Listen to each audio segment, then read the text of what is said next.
वसीला उर्दू टीवी के नाजरीन, मुकामी खबरें समाअत फरमाइए।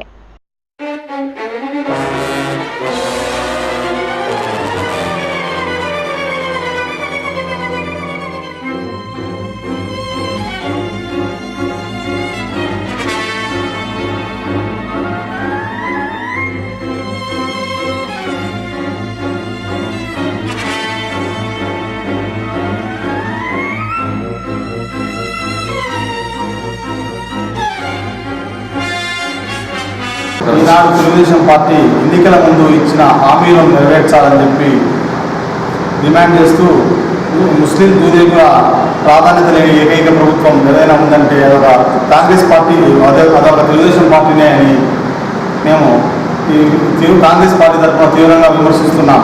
ఈరోజు దూదేకుల ముస్లిం ఫెడరేషన్కు గతంలో 125 జీవో ద్వారా అప్పటి కాంగ్రెస్ గవర్నమెంట్లో వైఎస్ రాజశేఖర రెడ్డి గారు ఫెడరేషన్లు ఏర్పాటు చేయడం, తర్వాత తదనంతరం కాంగ్రెస్ ఎలాంటి పరిణామాలు లేకుండా ఇప్పటి వరకు కూడా తెలుగుదేశం పార్టీ ఆ యొక్క ఫెడరేషన్ ఏర్పాటు చేయకపోవడం చాలా దుర్మార్గమైన చర్య అని చెప్పి మేము కాంగ్రెస్ పార్టీ తరఫున తీవ్రంగా ఖండిస్తా ఉన్నాం. ఈరోజు తెలుగుదేశం పార్టీ ముస్లిం కానీ దూదేకుల క్యాబినెట్ లేని ఏకైక ప్రభుత్వం ఏదైనా ఉందంటే అదొక తెలుగుదేశం ప్రభుత్వమే అని చెప్పి మేము ఈ సందర్భంగా తెలియజేస్తా ఉన్నాం. అంతేకాదు ఈరోజు జెడ్పీకి మున్సిపాలిటీ పదవులకు మాత్రమే పరిమితమా మేము దూదేకుల కులస్తులు అని చెప్పి ఈ సందర్భంగా మేము అడుగుతా ఉన్నాం. జెడ్పీ మున్సిపాలిటీ దానికే పరిమితం కాదు, చట్టసభలో ప్రవేశించాల్సిన అవసరం ఎంతైనా ఉందని చెప్పి ఈనాడు ముఖ్యంగా తెలుగు తమ్ములను మేము సూటిగా ప్రశ్నిస్తున్నాం.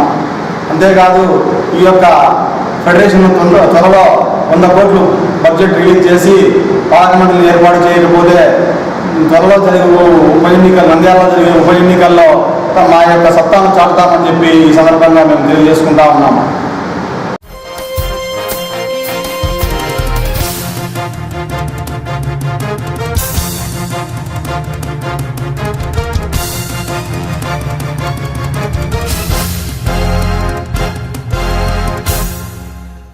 वसीला उर्दू टीवी के नाजरीन, खबरें खत्म हुई।